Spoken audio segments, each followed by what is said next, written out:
Hello guys, एक बार फिर से आपका हमारे इस YouTube channel study with Manshu में स्वागत है। गाइस, आज हम देखेंगे मध्य प्रदेश सब इंस्पेक्टर के पेपर में जो 70 नंबर की हिंदी पूछी जाती है उससे रिलेटेड मोस्ट इंपॉर्टेंट प्रश्नों को। तो चलिए हम देखते हैं, और ये सीरीज़ हमारी कंटिन्यू चलती रहेगी जब तक हम हिंदी के क्वेश्चंस को कवर ना कर लें। तो चलिए हम देखते हैं हमारा आज का फर्स्ट क्वेश्चन है हमारा, अधिकतर भारतीय भाषाओं का विकास किस लिपि से हुआ है। तो अधिकतर भारतीय भाषाओं का विकास यदि हम देखें, जैसा कि हम जानते हैं, वह हुआ है ब्राह्मी लिपि से। किस लिपि से? ब्राह्मी लिपि से अधिकतर भारतीय भाषाओं का विकास हुआ है। और यदि हम देखें तो इसका सबसे पहले प्रयोग वैदिक आर्यों ने किया था। वैदिक आर्यों ने इसका ब्राह्मी लिपि को शुरू किया था। तो राइट आंसर इस प्रश्न का हमारा हो जाएगा ए। नेक्स्ट देखेंगे। नेक्स्ट हमारा प्रश्न है, खड़ी बोली का दूसरा नाम क्या है। तो खड़ी बोली का दूसरा नाम है बी, यानी कि कौरवी। खड़ी बोली का दूसरा नाम कौरवी है। कौरवी की यदि बात करें तो ये कौरवी मूल नाम है। खड़ी बोली इसका नाम तब पड़ा जब इसका साहित्यिक भाषा का इसने रूप ले लिया। कौरवी भाषा ने जब साहित्यिक भाषा का रूप ले लिया तो इसे खड़ी बोली कहा जाने लगा। लेकिन यदि मूल नाम की बात करें तो ये हमारा क्या है, कौरवी। नेक्स्ट देखेंगे, हिंदी वर्णमाला में वर्णों की संख्या कितनी है। तो हिंदी वर्णमाला में वर्णों की संख्या यदि हम देखें तो राइट आंसर हो जाएगा हमारा 2, यानी कि हिंदी वर्णमाला में वर्णों को 2 भागों में विभाजित किया गया है। 2 भाग यदि हम देखें तो फर्स्ट है हमारा स्वर, सेकंड व्यंजन। स्वर वर्णों की यदि हम बात करें तो ये हमारे इनकी संख्या हो जाती है 11। वहीं व्यंजन वर्णों की संख्या की बात करें तो ये हमारे हो जाती है 33, यानी कि 33। और वहीं हम भाषा की सबसे छोटी इकाई की बात करें तो वह हमारी ध्वनि, और ध्वनि को ही हम क्या कहते हैं, वर्ण। क्या कहते हैं? ध्वनि को ही हम वर्ण कहते हैं। और वर्णों के समूह को ही हम, व्यवस्थित समूह को ही वर्णमाला कहते हैं। और वर्णमाला हमारे पूरे कितने वर्ण हैं, तो 52 हमारे वर्णमाला के अक्षर हैं। ये हम याद रखेंगे। तो राइट आंसर प्लस का हमारा सेकंड हो जाएगा। तो नेक्स्ट देखेंगे, निम्न में से किस शब्द में उपसर्ग नहीं लगा है। तो यहाँ पर ये पूछा है कि इन 4 ऑप्शंस में से किस शब्द में उपसर्ग नहीं है। तो राइट आंसर की यदि हम बात करें तो ये हो जाएगा हमारा ए, यानी कि प्रशंसा। प्रशंसा में हमारा उपसर्ग नहीं लगा है। वहीं अधिशासी की बात करें तो इसमें अधि उपसर्ग लगा है। विनाश की बात करें तो इसमें बी उपसर्ग लगा है। प्रत्याशय की बात करें तो इसमें प्रति प्लस आशा इसका विक्रय होगा, वहीं इसमें प्रति उपसर्ग लगा है। प्रशंसा की बात करें तो इसमें हमारा कोई उपसर्ग नहीं है। तो राइट आंसर हमारा इस प्रश्न का ए हो जाएगा। उपसर्ग की बात करें तो ये हमारे शब्द के आदि या आरंभ में लगता है। तो राइट आंसर इस प्रश्न का हमारा ए हो जाएगा। नेक्स्ट देखेंगे, क्रे शब्द में कौन सा उपसर्ग लगाने से उसका अर्थ विपरीत हो जाएगा। तो क्रे शब्द में हम इन 4 ऑप्शंस में से ऐसा कौन सा उपसर्ग लगाएं कि उसका अर्थ विपरीत हो जाए। तो राइट आंसर इस प्रश्न का होगा हमारा सेकंड, यानी कि बी। इसमें हम बी यदि लगा देंगे तो ये शब्द हमारा क्या बन जाएगा, विक्रे, यानी कि इसका अर्थ विपरीत हो जाएगा। क्रे का विपरीत यदि हम देखें तो ये हमारा विपरीत हो जाता है। क्रे का अर्थ क्या होता है, तो किसी वस्तु को खरीदना, और विक्रय का वहीं अर्थ देखें तो किसी वस्तु को बेचना। नेक्स्ट देखेंगे, संस्कृति का विशेषण क्या है। तो संस्कृति का यहाँ हमसे विशेषण पूछा है, तो इसका राइट आंसर होगा हमारा ए, यानी कि संस्कृति का विशेषण होगा सांस्कृतिक। विशेषण की यदि बात करें हम, संज्ञा या सर्वनाम की विशेषता बताने वाले शब्दों को हम विशेषण कहते हैं। और संस्कृति शब्द हमारा क्या है, संज्ञा। ये क्या है हमारा, संज्ञा। और सांस्कृतिक इसका विशेषण हो जाएगा। तो राइट आंसर इस प्रश्न का हमारा ए हो जाएगा। नेक्स्ट देखेंगे, कृष्ण ने गाना गाया वाक्य में कौन सा कारक है। तो कृष्ण ने गाना गाया, तो इसमें कारक की यदि बात करें तो कौन सा लगा है, ने। तो ये हमारा कौन सा कारक हो जाएगा, तो कर्ता, ने। तो राइट आंसर इस प्रश्न का हमारा डी हो जाएगा, यानी कि कृष्ण ने गाना गाया, कर्ता की विभक्ति यदि हम देखें तो क्या होती है, ने। क्या होती है, ने।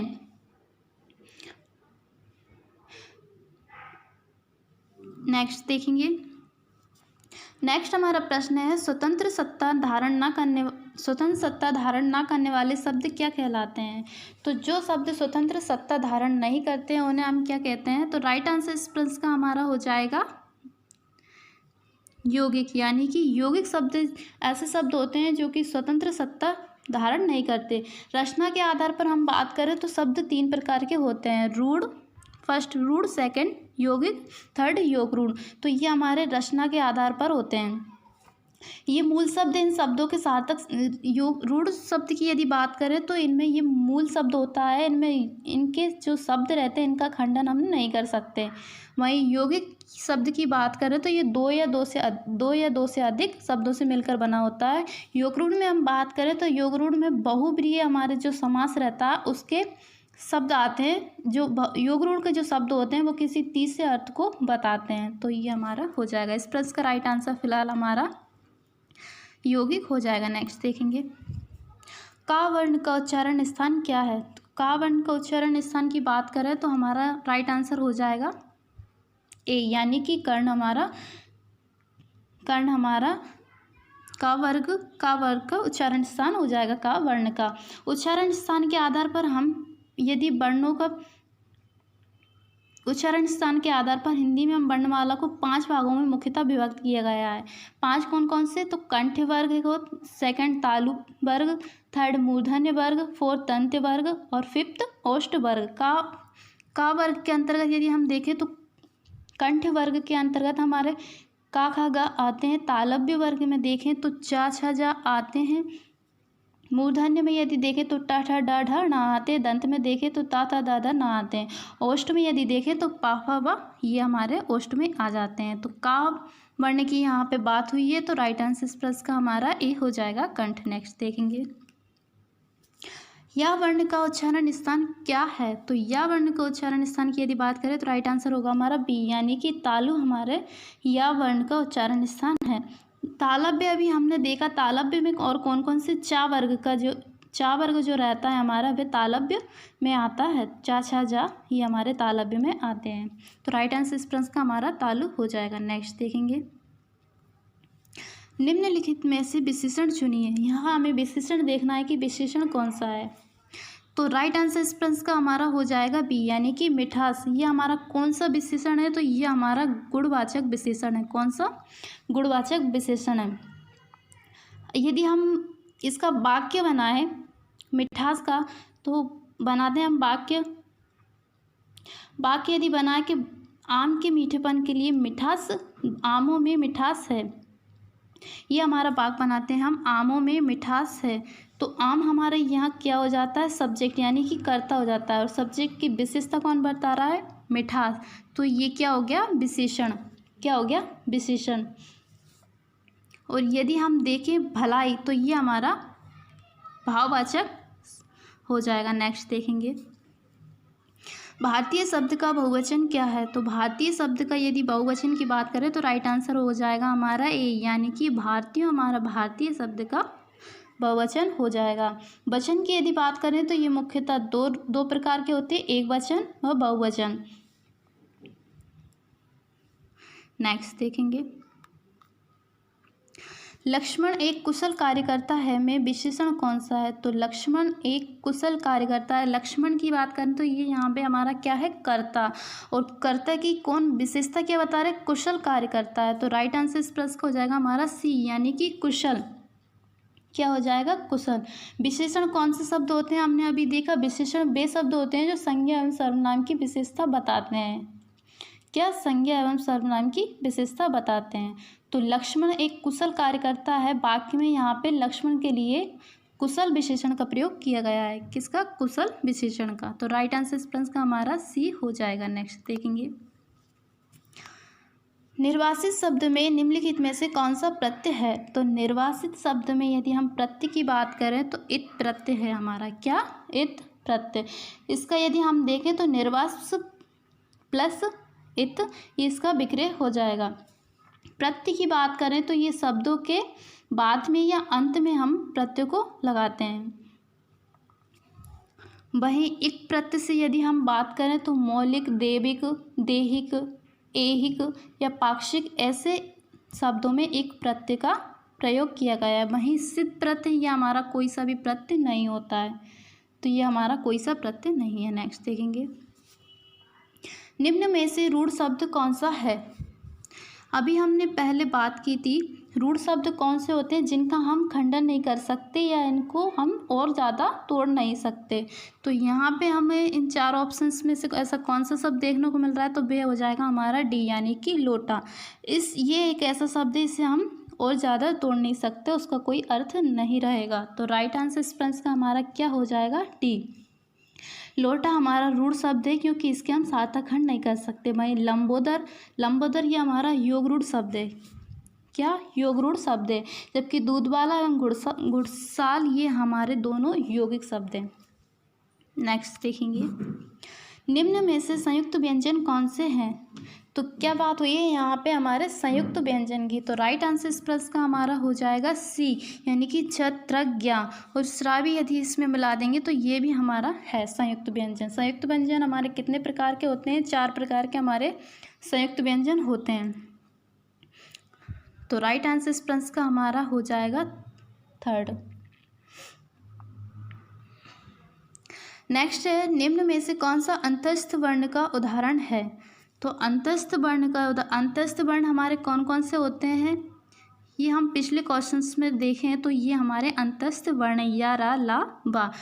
तो इसमें देखेंगे तो ये हमारा बा हमें देखने को मिल रहा है। तो राइट आंसर इस प्रश्न का हमारा क्या हो जाएगा, फोर्थ। अंतस्थ वर्ण का उदाहरण कौन सा है, फोर्थ वा। नेक्स्ट देखेंगे, कौन से दीर्घ स्वर हिंदी में नहीं है। किसकी बात हो रही है, कौन से दीर्घ स्वर हिंदी में नहीं है। तो राइट आंसर इस प्रश्न का हमारा हो जाएगा डी, यानी कि सु और श्रम। ये हमारे किस स्वर संधि में, दीर्घ स्वर संधि में ये कोई से हमारे स्वर नहीं है। तो राइट आंसर इस प्रश्न का हमारा क्या हो जाएगा, डी। और स्वर की बात करें हमारे हिंदी वर्णमाला में तो 3 प्रकार के स्वर हैं। कौन से, ह्रस्व, दीर्घ और प्लुत। जिन स्वरों के उच्चारण में हमें ह्रस्व स्वर से अधिक समय लगता है उन्हें दीर्घ स्वर कहते हैं, और दीर्घ स्वर से कम समय लगता है उसे ह्रस्व स्वर कहते हैं। और दीर्घ स्वर से भी अधिक समय लगता है, दुगुना या तिगुना जिसमें समय लगता है उन्हें क्या कहते हैं, प्लुत स्वर। दीर्घ स्वर हमारे कौन कौन से हैं, तो बड़ा आ, बड़ी ई, बड़ा ऊ, ए, ऐ, ओ, औ, ऋषि, ये हमारे दीर्घ स्वर हैं। तो ये हम याद रखेंगे। नेक्स्ट देखेंगे, हल शब्द किसके लिए प्रयोग किए जाता है। तो हल शब्द किसके लिए प्रयोग किया जाता है, तो राइट आंसर हो जाएगा हमारा बी, यानी कि हल शब्द हलंत के लिए प्रयोग किया जाता है। तो राइट आंसर इस प्रश्न का हमारा क्या हो जाएगा, बी। नेक्स्ट देखेंगे, निम्न में से विस्मयबोधक शब्द कौन सा है। तो विस्मयबोधक शब्द की यदि बात करें तो ये इसकी एक अलग ही पहचान होती है। इसका जो सिंबल होता है ये क्या होता है, ऐसा। तो अरे हम यहाँ पर हमारा विस्मयबोधक शब्द हो जाएगा। विस्मयबोधक शब्द यदि देखें तो इसके 4 अव्यय के 4 भेदों में से एक है। अव्यय के कितने भेद होते हैं, 4, उसमें से विस्मयबोधक हमारा उन 4 भेदों में से एक है। नेक्स्ट देखेंगे, निम्न में से कौन सा वर्ण मूर्धन्य है।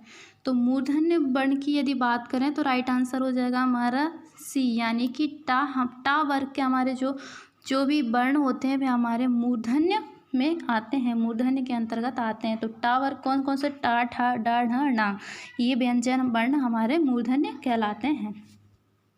और ये चा, छा, जा यदि हम ये तीनों को देखें तो ये किस वर्ग के हैं, तो ये हमारे तालव्य वर्ग के हैं। किसके, तालव्य वर्ग के, याद रखेंगे। फिलहाल इसका हमारा राइट आंसर सी हो जाएगा, टा। नेक्स्ट देखेंगे, निम्न शब्दों में बताइए कि किस शब्द में उपसर्ग एवं संधि दोनों हैं। तो इसमें बताइए कि यहाँ पर ऐसा कौन सा शब्द है जिसमें उपसर्ग भी लगा है और वो संधि भी है। तो राइट आंसर इस प्रश्न का होगा हमारा ए, यानी कि अभीष्ट हमारा एक ऐसा शब्द है जिसमें उपसर्ग भी है और इसकी संधि भी है। तो इसका यदि हम संधि विच्छेद करेंगे तो क्या होगा, अभी प्लस इष्ट। क्या, अभी प्लस इष्ट से मिलकर अभीष्ट बना हुआ है। तो राइट आंसर इस प्रश्न का हमारा ए हो जाएगा। फ्रेंड्स, अभी तक आपने वीडियो को लाइक और शेयर ना किया हो तो प्लीज़ ज़रूर कर दें, और आपको वीडियो कैसा लगता है कमेंट बॉक्स में कमेंट करके ज़रूर बताएं। तो चलिए हम देखते हैं हमारा नेक्स्ट क्वेश्चन। व्यंजनों में बताइए कि कौन सा वर्ण महाप्राण है। तो यहाँ पे हमें 4 वर्ण दिए गए हैं, इनमें से बताना है कि कौन सा वर्ण महाप्राण है। महाप्राण वर्ण की यदि बात करें तो वायु या प्राणत्व के आधार पर व्यंजन 2 प्रकार के होते हैं, एक अल्प प्राण होता है, एक महाप्राण होता है। जिन व्यंजनों के उच्चारण में मुख से अधिक वायु निकले उन्हें हम क्या कहते हैं, महाप्राण, और जिनसे कम वायु निकले उन्हें क्या कहते हैं, अल्पप्राण। तो प्रत्येक वर्ग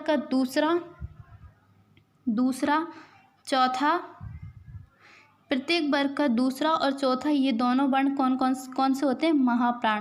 बाकी यदि हम देखें फर्स्ट, थर्ड एवं फिफ्थ ये हमारे अल्पप्राण होते हैं।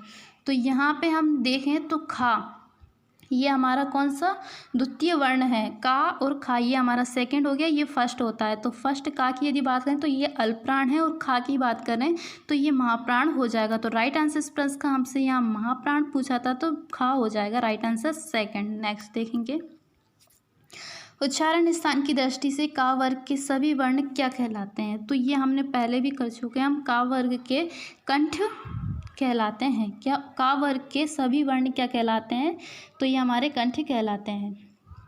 तो राइट आंसर इस प्रश्न का हमारा क्या हो जाएगा, बी इस प्रश्न का हमारा राइट आंसर हो जाएगा। नेक्स्ट देखेंगे, डॉक्टर शब्द की अध्वनि किस भाषा से आई है। तो डॉक्टर शब्द की अध्वनि की यदि हम बात करें तो ये हमारे आई है अंग्रेजी से। किससे आई है, अंग्रेजी से। तो राइट आंसर इस प्रश्न का हमारा क्या हो जाएगा, डी। नेक्स्ट देखेंगे, हिंदी की उत्पत्ति किस अपभ्रंश से हुई है। तो हिंदी की उत्पत्ति की यदि हम बात करें तो राइट आंसर हो जाएगा हमारा ए, यानी कि शोरसेनी अपभ्रंश।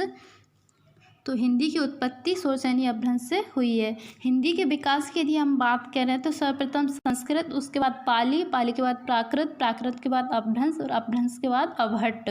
तो ये हमारा हिंदी का विकास का क्रम है। तो राइट आंसर इस प्रश्न का हमारा ए हो जाएगा। नेक्स्ट देखेंगे, सामान्य वर्तमान काल का उदाहरण कौन सा है।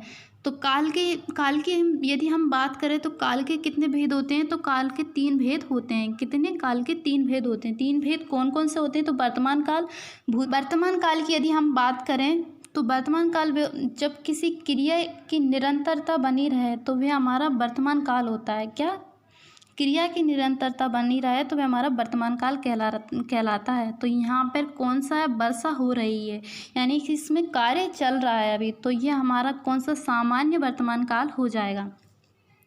वर्तमान काल के भी यदि हम देखें तो 5 भेद होते हैं। सामान्य वर्तमान काल, तात्कालिक वर्तमान काल, पूर्ण वर्तमान काल, संदिग्ध वर्तमान काल एवं संभाव्य वर्तमान काल। तो वर्तमान काल के हमारे कितने, 5 भेद होते हैं, और काल के हमारे 3 भेद होते हैं। तो इसमें आप कंफ्यूज ना हो, इससे नोट कर लें। तो राइट आंसर फिलहाल हमारा इस प्रश्न का सी हो जाएगा, वर्षा हो रही है। नेक्स्ट देखेंगे, वचन बदलना है, सही विकल्प चुनिए। तो वचन किसका बदलना है, बहु का। बहु का बहुवचन यदि हम देखें तो राइट आंसर हो जाएगा हमारा ए, यानी कि बहुएं। क्या हो जाएगा, बहुएं। और यदि हम डी देखें तो कहीं कहीं पर हमें ये भी देखने को मिलता है, ये भी हमारा सही होता है, क्योंकि उकारांत एवं उकारांत एक वचन बहुवचन बनाने के लिए ये दोनों प्रत्यय लगाकर शब्द बनाते हैं। इन दोनों के द्वारा शब्द बनते हैं। तो बहु का बहुएं भी हो सकता है और हम बहुओं भी कर सकते हैं। तो राइट आंसर इसका प्लस ए और डी 3 दोनों हो जाए। नेक्स्ट देखेंगे, लचकीला में प्रयुक्त प्रत्यय क्या है। तो लचकीला में प्रयुक्त प्रत्यय बात करें तो ईला हमारा राइट आंसर हो जाएगा, यानी कि सी। ईला कौन सा प्रत्यय है, ये हमारा तद्धित प्रत्यय है। लचक प्लस ईला से हमारा लचकीलापन शब्द बना है। नेक्स्ट देखेंगे, तो फ्रेंड्स ये हमारा आज का लास्ट प्रश्न है, तो इसे देखेंगे। प्रख्यात में प्रयुक्त उपसर्ग कौन सा। तो प्रख्यात में उपसर्ग की यदि बात करें तो प्र प्लस ख्यात से हमारा ये शब्द बना है। तो राइट आंसर इस प्रश्न का हमारा बी हो जाएगा, प्रख्यात। तो फ्रेंड्स आज का हमारा सेशन आपको कैसा लगा, कमेंट बॉक्स में कमेंट करके ज़रूर बताएं। Thank you so much.